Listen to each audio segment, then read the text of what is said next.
This could be kind of a wild ride. I have wanted to make this video series for quite a while, but I've never written about the subject of faith and time. And usually I write about something quite a bit before I try to talk about it. And I think this is going to be a very exciting topic. I anticipate having about four, maybe five separate installments in this series, but let me just start right off by referring to one of the earlier videos I made about Immanuel Kant and his discussion of uh, the categories, specifically the category of time, how we think. We are hardwired to think of time as a sequence of causes and effects, of events. This is how our mind has to think. It's organized to place one event ahead of another because the other is its consequence, and then that event is going to cause something else. And it makes sense to us while we're within the terms of this world. But as we discussed in that earlier video, if you try to push it back to the very beginning of time, it makes no sense at all. You run into contradictions. This is what Kant called an antinomy. You have the necessity of a first cause, because otherwise there would just be falling dominoes that go back forever. There has to be, logically, a first cause that began it all. On the other hand, where did the first cause come from? Things just don't spring out of ex nihilo, from nothing. So we can be sure that the way that we think about time in this linear fashion is not the whole story about time. Ultimate time must be other than our human mind in these dimensions can understand it. So that's going to be my jumping off point as I start this discussion. I'm going to suggest to you that the truth about time, and again, we have to think scientifically and historically in terms of a linear sequence, but we can speculate that there's a different kind of time, that there's a real time that embraces our linear time. And I like to think of it more as a great bubble. It's a unitary sort of a thing. In another earlier video, when I was talking about the influence of art upon faith, which I think can be a very strong and healthy influence, there are certain kinds of artistic experience that stand outside of time. Of course, we experience them within time, but when we're looking at a great painting or looking at a magnificent piece of architecture, there's not really any specific temporal context in which we have to take it in. We can spend 5 minutes in front of it or 2 hours. We can come back and see it again the next day. Perhaps every time we look at it, we see something a little bit new. And we carry that experience, if this is a really great work of art, forward with us, perhaps through the rest of our lives. Perhaps we always remember seeing the Parthenon or whatever it is, the Taj Mahal. It stands outside of time, and it's not just a memory thing. It's as a work of art, its appreciation is not on the clock. Even something like music, which is on the clock, sort of, musical composition takes place within certain temporal parameters.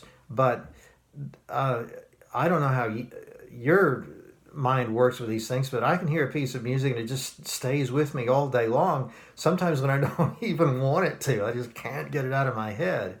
And it's sort of a haunting effect. I refer to these experiences sometimes as cross currents. You have this line of time, it's like a train that's moving down a track, and then you have these experiences in life that come from the side, and they're not carrying you down that line. They seem to just crop up at the oddest times.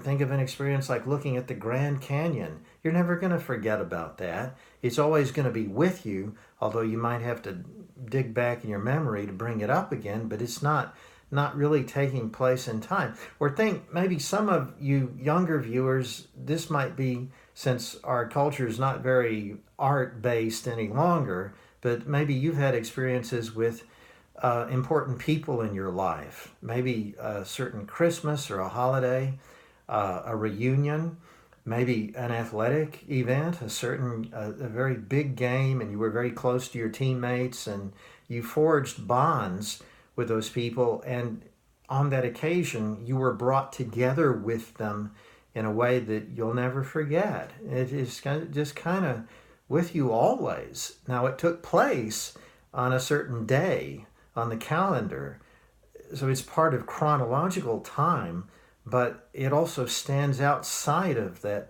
temporal line. So these cross currents, or this big swelling bubble of time, perhaps is the spiritual reality of time. I can't help but think of Eckhart Tolle's book, The Power of Now, which somebody introduced me to last year.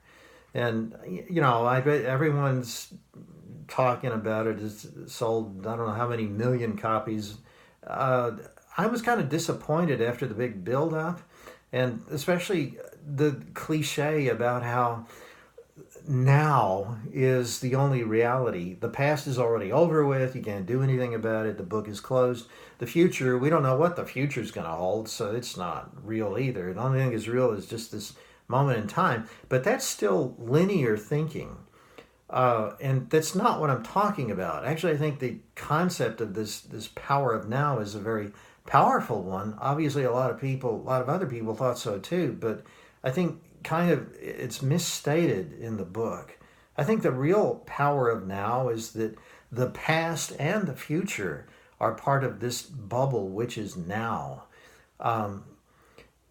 It's hard, maybe kind of in a way impossible to really think of it this way, but I'm reaching for some kind of spiritual reality and not for historical or scientific reality here. In a way, the past is always with us.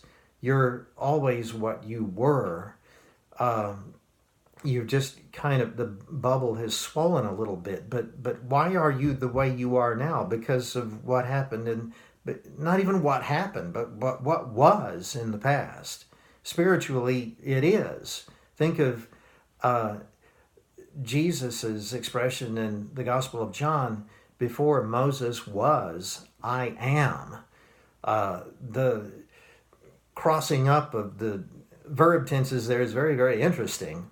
The reality of now always is, even with reference to things in the past. You always are. Even as a child, you are still that child that you were, and you will be that same child too. I think there's a great spiritual reality there, and this idea of predestination or being born again. Those are ways that we try to cope with the challenges of linear time, but I think they're ways that are trying to get at this other greater spiritual reality of the bubble of time. The future is just going to be another expression of what you are right now. If you're true to your essential being, if you grow to be what you are, and what you are as a child, what you are now, what you are tomorrow, it's one big I am. It's one big present. Now, that's a challenge in this world, of course, and to get back to the timeline, as you grow from childhood into adulthood, you have a lot of social pressure. There are different groups, different new people that you meet who kind of bend you in certain directions so that you can appeal to them, be cool. You want to join this group, join that group. And a lot of times this will bend you away from what you really are. So I think that's kind of the reality that we're trying to get at when we speak of being born again. You're really trying to recover that spiritual purity, that innocence that you had as a child. You're trying to get back to that. It was always there. It always is there. But sometimes you have to battle to slough off all those incrustations of influence that have covered up the truth about you. And in a way, this is, it's your destiny to be what you are spiritually. But our predestination sometimes is, oh, it's so hard to talk about this. Our predestination is simply to recover that which we truly are, which we began by being. But again, tragically, sometimes some of us don't make it back to there, or don't recover what was there, what is there all the time. We lose ourselves spiritually. And the linear track that takes us down to that stopping point at the end of the line it's a kind of a train to nowhere. I don't want to end in terms that are too dramatic. I'll try to explain this better in the next video, but spiritually, I believe the train ride ends in sin and death if we think and live our lives only in linear time. If we allow this chronological cause and effect kind of thinking to arrange who we are spiritually, if we say we're changing, evolving, adapting, rolling with the punches, we're becoming what the situation requires of us. Hey, that's how people get lost.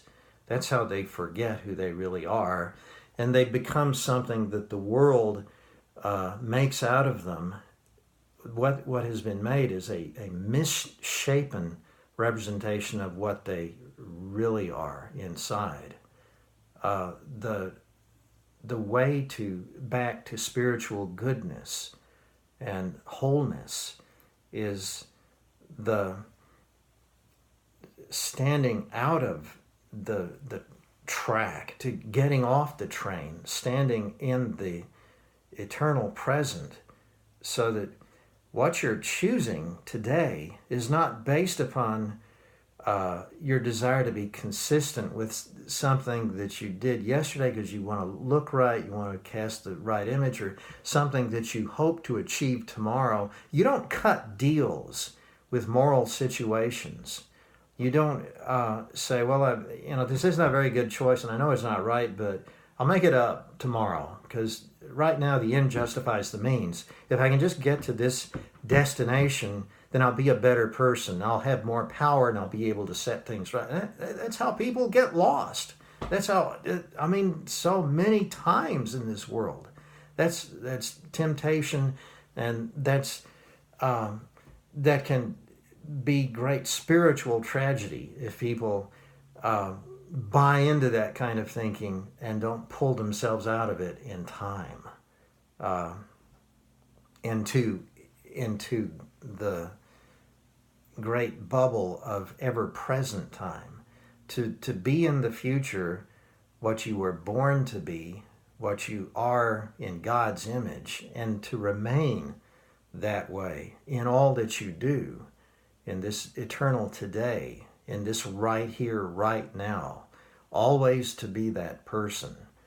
That's the spiritual challenge, and it's constantly undermined by, in our progressive society, our scientific way of looking at reality, and the historical causality that we impose upon everything draws us farther and farther away from this spiritual outlook.